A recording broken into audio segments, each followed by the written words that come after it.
Aloha everybody, welcome back to Isolation Libations. I'm Joey Joyce, I'm your bartender. Welcome to week number 9. This is episode number 46. Now, every weeknight, make a cocktail to pair along with Brian Chartrand's music on his Happy Half Hour on Facebook.com/Brian Chartrand Music. That's every weeknight at 5 o'clock West Coast time. You can always go back and watch them, not live, on his Facebook as well. Same with these videos. You can watch them on Instagram anytime you want. I do have a YouTube page too now. You can check out the cocktails there as well.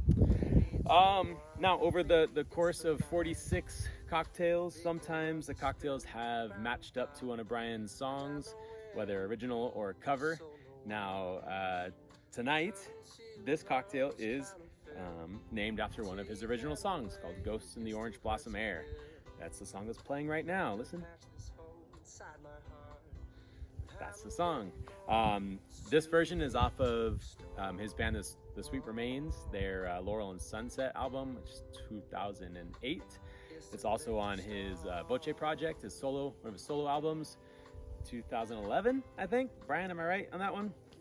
Anyway, it's a great song. I believe he wrote it about when he was kind of new to Phoenix and riding his bike home from a friend's house and having some wine and just checking things out. But so that was the inspiration for this cocktail. Ghosts, Orange Blossom Air. I used to do a cocktail called the Hitchhiking Ghosts. So this is kind of a play off of that. That's one that I did for Livestock Tavern out in Hawaii.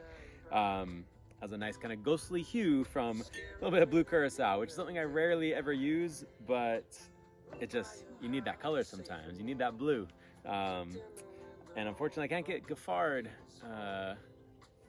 blue curacao out here right now. So Giffard, if you want to send some my way, I would love to use it.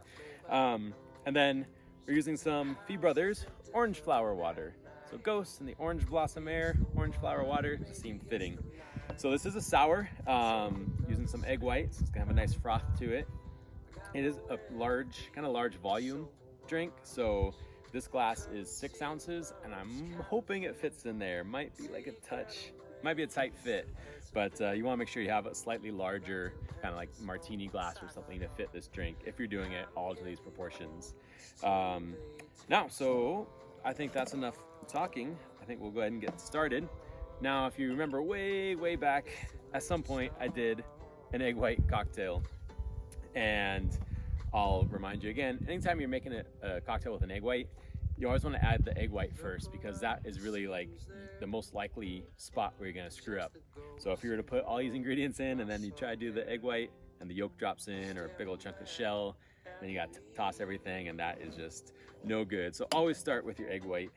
If you're not comfortable separating the white from the yolk just in the shell, like pouring it back and forth like this, by all means do it into a separate vessel first. Even you can do it through your hands too. Obviously, if you're in the bar, I wouldn't recommend doing that.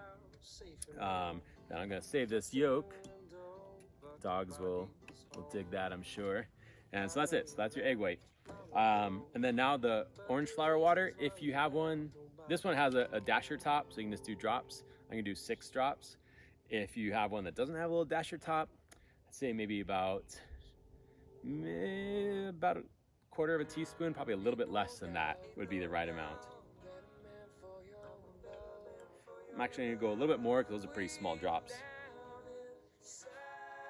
Just a nice, real floral, the way orange blossoms smell, it's really nice, adds a nice touch to it. Or Ramos Gin Fizz, if you ever had that drink, that's an essential ingredient to that classic cocktail. All right, now we got lemon juice. I am going to go 3/4 of an ounce of lemon juice. There's a lot of other things happening in this drink, and you need that tartness from the lemon juice to balance it all out. Now for Small Hands Foods, I did it again. Small Hand Foods. I don't know why I can't say the name of this company. I'm sorry. I like the stuff. I want to put the extra S on hands. But anyway, I'm going to go 1 ounce. I know that's more sweetness than how much acidity and citrus we're putting in there, but I found that this orgeat is not that bold or not like aggressive Again, the Giffard is the one I'm used to, and that one's a much more bold, assertive. It's a little bit more subtle, so I find I do need a little bit more amount of this if this is the only real sweetener, if I'm not doing any simple syrup or anything. So again, 1 ounce. Now the blue curacao, if you don't know, is essentially just an orange liqueur with blue coloring, and it's very fun. I mean, it's blue. It's such a cool color. Totally artificial, but you know, sometimes you gotta do it. You gotta do it. It's fun. All right, now absinthe. I'm happy to finally get to use the Oregon distillers, the Oregon Spirit distillers absinthe. So I've used it just as like spritzes before for like the Sazerac, but now I actually get to pour a little bit in. So not a huge amount, so this 1/4 of an ounce, but moving forward towards using more of this absinthe. And I like it. It's a really cool flavor. It seems to be a good absinthe. Again, absinthe has more of that black licorice flavor, so if that's not your favorite flavor, you might want to think about learning to love it, because you can't take it out. You gotta leave it in there. Learn to love that black licorice flavor. All right, Coque Americano. So again, aromatized fortified white wine aperitif. You knew that. You remembered. A 1/2 ounce. So this is actually going to lend a little bit of bitterness, because it does have like that a little bit like that quinine, kind of like that tonic-ish-esque flavor, but other nice herbal, a little bit of sweetness. Now, for I guess the main spirit, it's the Bols Genever, Genever, heard it pronounced many a way. I go with Genever. Now, this is you can think of it as like the predecessor of gin. So from Holland, it has a malt wine base, so it does have some of those gin botanicals, like juniper and all that, but it's a maltier, kind of richer taste. So, I mean, this is not precise, but the way I would usually explain it to my bar guests, just a real general way. If you think of gin as a vodka with juniper and botanicals, you can almost kind of think of Genever as like an unaged whiskey with juniper botanicals. We'll put you in the ballpark of what you might expect it to taste like. I know it's not perfect, but can't always be perfect. So for the Genever, go 1 1/4 ounce.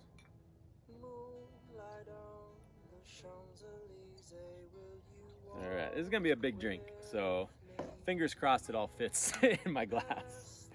Okay, now again, with egg white drinks, you do need to do a double shake, like a dry shake, either the reverse dry shake, which is what I usually do, or a straight dry shake. So if you're doing a kind of traditional dry shake, you would now put your top on, shake it without ice, get all nice and frothy, all mixed in, that egg white, all, you know, get the froth from that, incorporate all the ingredients, and then add ice and chill it. Hi, neighbor.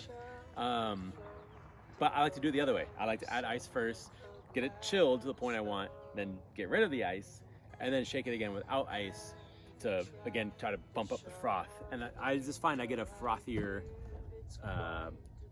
head on the drink if I do it that way. So that's why I'm doing it.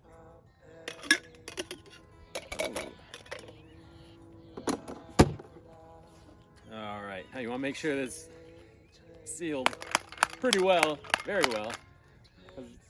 The egg white ones get a little messy sometimes.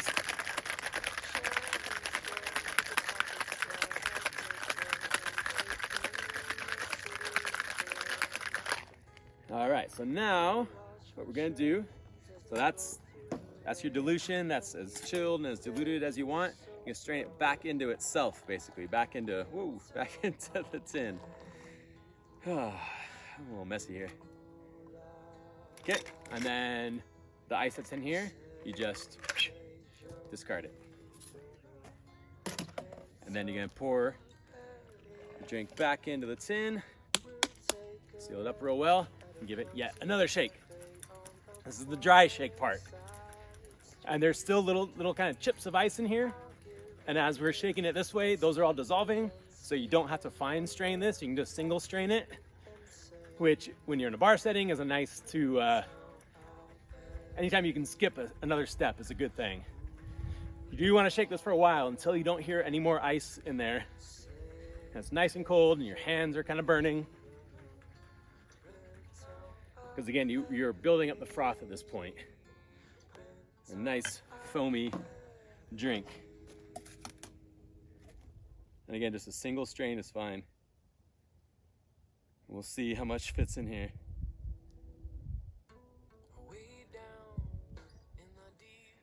All right, let's just pretend that it all fit in there perfectly. What do we got left? Oh, that's not bad. It's about an ounce. Oh, little bonus. Cool. So there it is. Here is your Ghosts in the Orange Blossom Air. So cheers, everyone. Really cool, kind of like ghost-like color. Yeah, tastes good. If you have a beard, careful. You don't want an egg white mustache. Anyway, thanks for watching, everyone. Enjoy Brian's music, and we'll see you on Tuesday. Goodbye.